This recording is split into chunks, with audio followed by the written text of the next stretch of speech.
All right, today we're jumping into a philosophy that's going to flip everything you think you know about right and wrong completely on its head. Seriously, it's this powerful and pretty radical argument against the whole idea of having a conscience. So I want you to just forget everything you've ever been taught for a second. What if that nagging feeling you get in your stomach, that pang of guilt, what if it's not a moral compass at all? What if it's actually a signal that you're just failing, like failing at your job? Yeah, that's the core idea right there. I mean, it's a pretty shocking thing to hear, but it's the bedrock of this entire worldview. A way of seeing society not as just a bunch of good guys and bad guys, but as this complex, self-regulating system. So, let's break down exactly how this is supposed to work. First up, the central argument here is that guilt isn't some virtue, it's a weakness. The whole idea is that your inner voice, that conscience, is not actually guiding you toward being a better person. Nope. It's telling you that you are fundamentally, totally unsuited for whatever role you're in.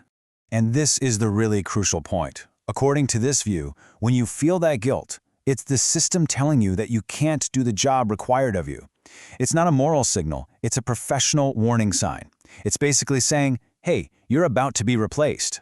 So that leads to a pretty obvious question, right? If guilt just means you're incompetent, what about the people who do, well, bad things and feel nothing at all? Well, according to this theory, it's not that they just wake up one day and choose to be bad. The system itself actually creates the demand for them. You could almost think of it like an ecosystem, right? The environment determines what's needed to survive. So, if a system requires a certain function to exist, even a function that we would call immoral, someone is going to pop up to fill that role. It's not really a personal choice. It's a necessity of the system. And this chart here really lays it out. The quote-unquote scammer isn't just some lone wolf acting out. They're just one piece of a bigger system. A system that also includes the environment, the societal need for that role to exist, and, yeah, their necessary counterpart, the victim. All of these parts are totally interconnected. It really is like a weird kind of supply and demand. The system will produce exactly the number of villains it needs to keep functioning. So these roles, they aren't bugs in the code, they're features. And they're going to stick around until the entire system evolves and just doesn't need them anymore. So if the system is the one calling the shots and creating these roles, what's your responsibility as an individual? Well, this philosophy gives a really simple and kind of brutal answer. Your job isn't to be moral, it's to be competent. The core mandate is just protect your post. That's it. Whatever role the system has given you, your only duty is to be excellent at it, without letting guilt get in the way. You're not supposed to be faithful to some abstract moral code, but to the function you're there to perform. Just look at this comparison here. It makes it super clear. You've got the scammer who feels guilty. In this worldview, they're just bad at their job. They're unqualified. The system might need a scammer, but it sure doesn't need that one. But the effective scammer, the one who fulfills the roles society needs, they feel zero remorse. And from this perspective, that's the competent professional. I mean, the logic here is pretty severe, right? It's totally uncompromising. It's saying, look, if you're going to commit fraud, you better be someone who feels no remorse doing it. Because if you feel guilty, you're just not qualified. You should get out of the way and let a real professional take over. Okay, so if feeling guilty and objecting on moral grounds doesn't actually change anything, then what does? And that brings us to our next section. Skill beats scruples. The idea here is that real, lasting change doesn't come from worrying about morals. It comes from having superior skill. Let's take an example. Imagine a business world where you have to give rebates to survive. It's kind of shady and ethically gray area, but it's the only way to compete. Well, feeling guilty about giving those rebates does absolutely nothing to change the system. All it means is that your current skill level is only good enough to play the game inside that flawed system. So the way forward isn't to complain about the rebates. No, the way forward is to develop a skill or a product that is so damn good that you don't need rebates to win anymore. Your success literally rises above the old way of doing things.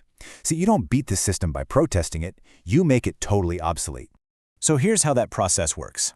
A problematic system exists, like the rebates. You don't waste time feeling guilty, you just focus on being great at your current job.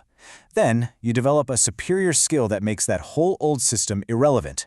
And just like that, the old, problematic way of doing things just withers away. The system evolves, all because someone got too good for it. And all of this leads to the final and, I've got to say, the most provocative argument of them all. If guilt is just a weakness and having a conscience doesn't actually change the world, then what is it? Where in the world does it come from? Well, the ultimate theory here is that conscience isn't some innate virtue. It's not a fundamental truth. It's a luxury item. It's something you can only afford to have after you've already made it, after your own success and security are locked down. It's what they call the conscience of the well-fed. Think about it like this. When you're hungry, when you're in survival mode, there's no time for conscience. You just do what you have to do to get by. But then, you get secure. You achieve success. Your needs are met. And it's only then, once your stomach is full, that this thing we call conscience finally starts to show up. And this quote just nails it. You can never be conscientious when you are hungry.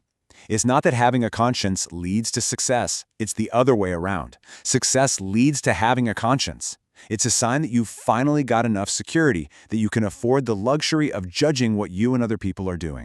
So let's just quickly recap this whole radical worldview. 1. Guilt is a sign you're bad at your job. 2. Society itself creates the immoral roles it needs. 3. Your main duty is just to be awesome at whatever your role is. 4. Real change comes from getting so good that the old rules don't apply, not from moral objections. And finally, 5. Conscience isn't a universal code, it's a luxury for the successful. It is a deeply unsettling way to look at the world, isn't it? And it really forces you to ask a pretty fundamental question. Is your conscience some kind of universal truth, a guide to what's right and wrong, or is it just a luxury, something you can only afford to have once you're successful?